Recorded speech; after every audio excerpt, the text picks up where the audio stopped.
Welcome back, watch fans. I'm going to share a secret. I'm going to reveal a secret to you that the elites do not want you to know. The elites do not want you to know that you can get rich buying watches. That's right. The elites do not want you to know. I'm talking about the Bilderberg Group. I'm talking about the World Economic Forum, Davos, Dave Ramsey. That's right. Dave Ramsey, the CIA op. Dave Ramsey is a CIA deep state operative. I'm talking about the Trilateral Commission, Bilderberg Group, all that stuff, right? They are all conspiring to keep you in the matrix. Now, before we get started, on the wrist, we have the Audemars Piguet Royal Oak Owl Day Date Moon Phase. Day Date Moon Phase. And wait, but there's more. It is paired with this fine shirting and fine bespoke shirting, I should say, with these 1960s gold brutalist design cufflinks with sapphires, little diamonds, sapphires. Notice the blue, the sapphires, the blue of the shirt, the sapphires, and the blue of this moon phase and the gold.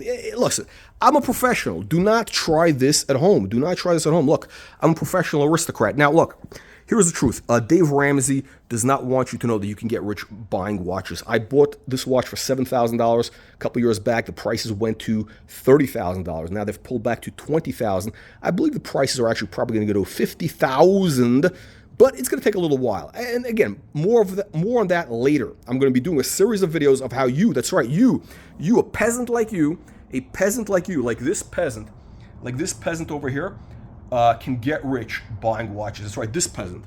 You see this peasant? That represents one of you guys. That represents you. This is me.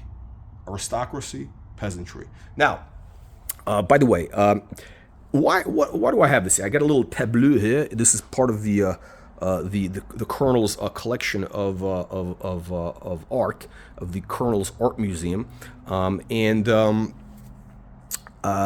was I going with this? Yes, that's right. Why am I doing this? Because there is a correlation. That's right. There is a direct correlation between watches and art and cars. Okay, art has been considered an investable class, an investable asset in the modern age since I would say the 1960s. Since the 60s, people have really thought about, okay, you can, actually maybe the 70s. That's right. The British Pension Fund, I think, invested a bunch of money. But yeah, people have been actually seeing it as an investable asset, maybe 100 years or so longer than that. Again, this is from the Dutch Golden Age. This is from, 1680 or so, 1680s when this was made by one of Rembrandt's neighbors. Unbelievable but true, a very close friend of Vermeer. I don't know if you guys would know who that is because you're a bunch of peasants, you're a bunch of degenerates. But the Colonel is a man of wealth and taste. That's right, unbelievable but true. And by the way, this painting also, this is an investment. That's right. Now, I'm not going to tell you the valuations, the prices, and I'm not even going to tell you the names of these artists because, listen, we need to keep some things confidential for certain reasons. But if you buy this right, you can make money, okay? I've bought and sold paintings. I've made money. Yes, that's right. So anything hanging on this wall, I can sell today at a profit, okay? So pretty much, I would say. But listen, sometimes you're going to get it wrong. But these are old master paintings. These are old master paintings, 1600s to, let's call it 1700s. What can I tell you? Now, these are kind of assets. Again, these are not not signed, so we don't know. Some we don't know. Maybe it's the artist, maybe it's not the artist. So there's a lot of nuances. I'm not going to get into that, but the point is this: these things increase in value at a pretty steady clip, and I actually do believe that the old master market is set to explode. That is one of my investment theses for various reasons. But again, art, watches. They all tie together. Now, watches are on the spectrum between art and the collectible car market, okay? And by the way, there are people who are sort of in that kind of Venn diagram of they do collect, they collect serious art, they collect watches, they collect cars, right? Now, again, art has been a collectible asset for a long time. Collectible cars are relatively new. People started, seeing cars as an asset maybe I don't know, let's call it 35 years ago, maybe in the late 80s, they started seeing these things as, things that actually increase in value. And, the market's gone absolutely crazy in the last 20 years. The watch game is actually relatively new. Watches, especially wristwatches, only emerged as something that people started paying attention to as an asset maybe 30 years ago. But really, again, things were moving slowly. It's not like 30 years today. People are seeing these things increase in value only in the last couple of years. They've only been starting to take it seriously in the last couple of years. Now, speaking of the cars, right? Look, yes, you can make money buying cars. Now, not in a short run, not if you're flipping, but I'll give you an example. The Mercedes 280 SE, the Mercedes 280 SE 3.5 Cabriolet. I first saw one on the streets of East Hampton in, I believe, 1999 or 2000. I was like, wow. It was brown, tobacco brown, I believe. And I was like, wow, this is an unbelievable car. And you know what? I was looking to buy one. At the time, the prices were 40 grand, roughly 40 to 50 grand. It'll probably in the early 2000s, 40, 50 grand. Now, I was like, wow, that's a lot of money. And things came up, blah, blah, blah, things, whatever. There's always something happening, and I didn't buy the car. Today, those things are $250,000, maybe 180 if it's kind of like, okay, 150. But, they're in the 200 range, in the 200 grand range. So the point is, you could have been driving that car, enjoying it, and it would be increasing in value steadily. Same thing with watches. This watch I bought, again, for seven grand. I've been enjoying it. Getting a lot of dividends of pleasure, dividends of pleasure. Okay, when you have this on your wrist, you're feeling high spiritual energy and richness. That's right. When you have this watch on your wrist, it vibrates positive prosperity, high spiritual transformation, and enlightenment. That's right, enlightenment. That is what you get when you have this on your wrist. Now, same thing with this. When you buy one of these paintings, let's say you buy this for, I don't know, let's call this 10 grand or something, right? You could buy some stock and it'll be sitting there, but you have this on your wall and you'll be getting pleasure. Now, listen, I don't know, this may not be your taste. This is more an Italian taste. This is not for Americans. Americans don't understand this, but if you're an Italian, or if you're like a German or Dutch, you understand this, right? This is sort of a German, Northern European thing that they're into now. But again, these appreciate relatively slowly, and I'll talk about different asset classes, different watches. Here's a painting. Actually, this is a 1960s painting. Now, here's what's fascinating, actually. I want to just point something out to you. I wasn't even thinking about this. It's a little Tweety bird. This is actually by American artist Joseph Cornell. Very serious artist. And this is a little Tweety bird, like the Twitter bird, and he's like making text messages. This is from 1964. Okay, this is actually, so this is, I can't articulate exactly, but this is a brilliant thing. So actually, I bought this as speculation. This is not my taste. This really is not my thing. It's cool, but this is speculation, okay? I'm buying this to resell at a profit, short term. These things are actually, I enjoy. So again, sometimes you can buy a watch and enjoy it. You're wearing it on your wrist and you're enjoying it. Some things you can buy on speculation. And by the way, I'm going to be doing a whole series of on this in the next couple of videos. Leave your nasty and vicious comments below. Leave your nasty and vicious comments and questions below. But there's a couple things that you need to understand, okay? Again, I'm back with the art stuff. The thing is this, right? Art is cyclical, okay? Art is cyclical. Art is cyclical, and it goes in fashion, it goes in trends. You got kind of this 1960s, 50s French look, sort of, I don't want to say Picasso copycat or what's his name, Matisse or whatever, but, in that style, right? So look, these things all go in fashion. There are cycles. Again, you go from, modern 1950s French to, the stuff I was showing you earlier. And by the way, do you see the resemblance of this royal oak to this? Now, the investment thesis of this wall, I don't even know what you call it. I don't know. It's not a painting. It's a wall relief. But again, this is something I bought. I'm not going to mention prices, but not a lot of money. 6-7 years ago. I think I'll tell you what. I'm not going to tell you what. I will not tell you what I paid, because, when I resell it, I don't want guys saying, "Oh, you paid." you know, whatever. Actually, no, I will tell you. I think I paid $5 grand for it, $6 grand, something like that. And today, this is worth about roughly 25 grand, right? Why? Why is that, right? There are galleries in Paris on the left bank selling this for, you know, probably this would, in a gallery, they would sell this for roughly 30, 35 grand, right? At auction, this would probably go in the maybe 20s. I don't know. It's hard to tell. This is an important French-Hungarian artist. But why am I showing you this? Because when I bought this, this guy was kind of out of favor. He was out of fashion. This guy was out of fashion for many, many years. He was sort of on the radar. Again, he was on the radar, but really, again, not going for big money. Just like the Royal Oak. The Royal Oak, everybody knew about it, but, you know, 10 years back, you could have gotten this for 5, 6 grand, right? 7 grand, 5, 6, 7 grand. And everybody knew that there was some, you know, serious stuff, but it had kind of fallen out of favor. The design, especially this, people think of this as old. They think of it as old, it's dated. Oh, it's vintage. Oh, it's a small. Oh, it's 37 millimeter. Oh, it's small. See, look, these things are cyclical. It's fashion, okay? And what you need to do to make big money, you need to know where the trend is going. You need to know where the trend is going and to be ahead of the influencers, okay? You need to be ahead of the influencers.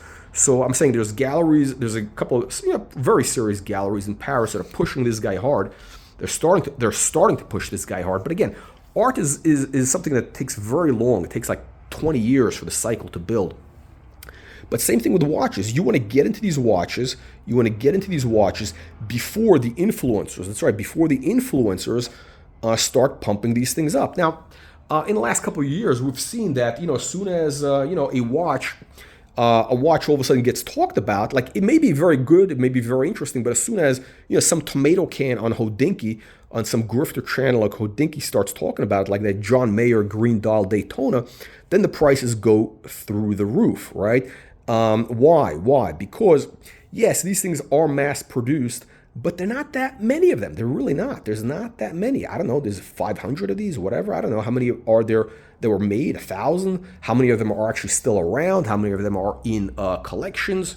We don't know. We don't know these things. By the way, I don't know if you guys know who this is. I'm not gonna mention the name, but any of you serious people would know who this is. Very, very important American artist. This, I believe, will be a million dollar drawing in hopefully in my lifetime. But yeah, you know, Picasso drawings go for about $1 million, right? And this guy is considered as important as Picasso. I will not mention his name, okay, but I'm sure some of you recognize this. Yeah, so I think that this is actually the next big thing. But here's the thing: why am I showing this? Do you see a common theme? I want to get in onto a trend before it takes off so I can make money. Like this watch, okay? You want to get into a trend before it takes off so that you can make money, okay? How do you identify that trend? How do you know, oh, they're coming for me. They're coming for me. How do you know when something is going to be the next big thing, okay? That is what we're going to be talking about in these videos for all you punters. Now, let's use this as an example. The Rolex turnograph in gold. That's right, the gold turnograph.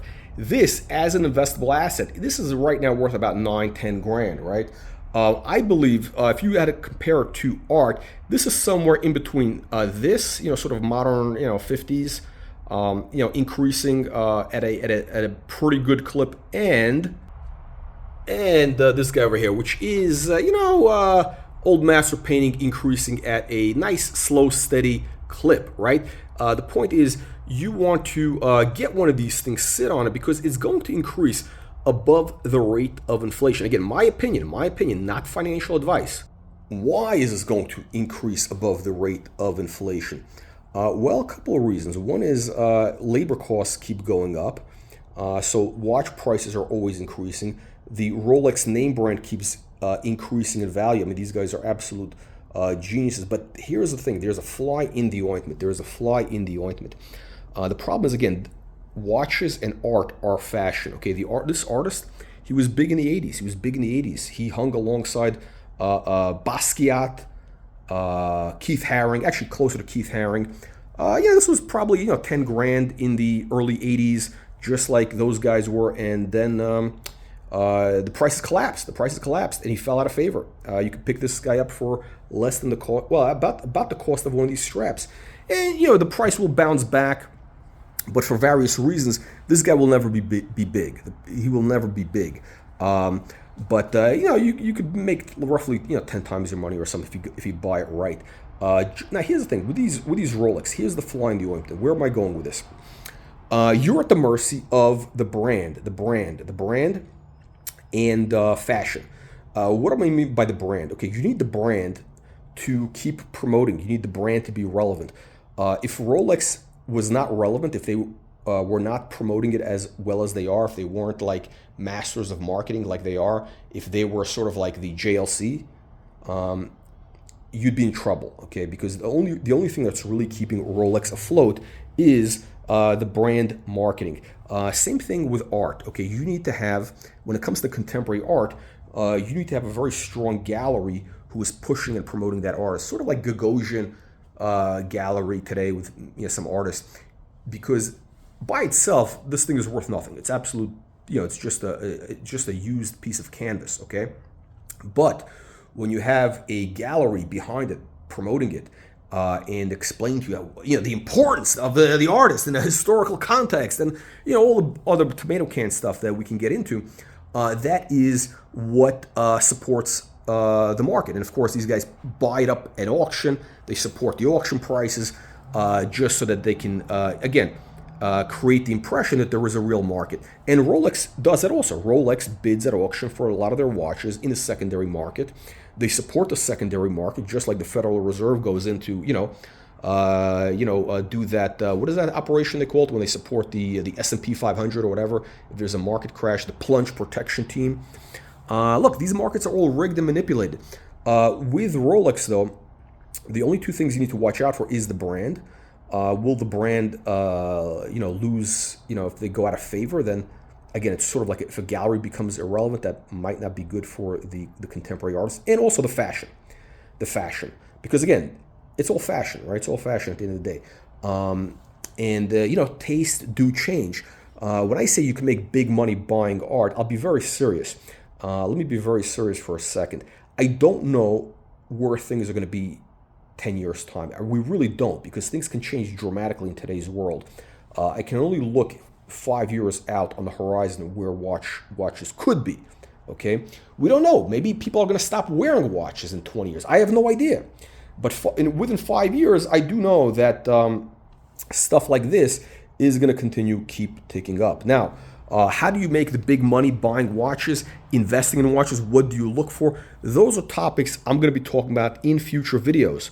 So if you like this video, make sure you leave a thumbs up, you subscribe to the channel. And by the way, guys, look, the channel cannot survive on YouTube ads alone. We need your support. We need your support to keep democracy alive, to keep this type of quality journalism alive, because, democracy dies in the darkness. That's what the Washington Post says. So please, if you want to contribute, $5,000, $10,000, $100,000 or more, please email us for wire instructions. Again, we only accept wires, no PayPal, no credit cards.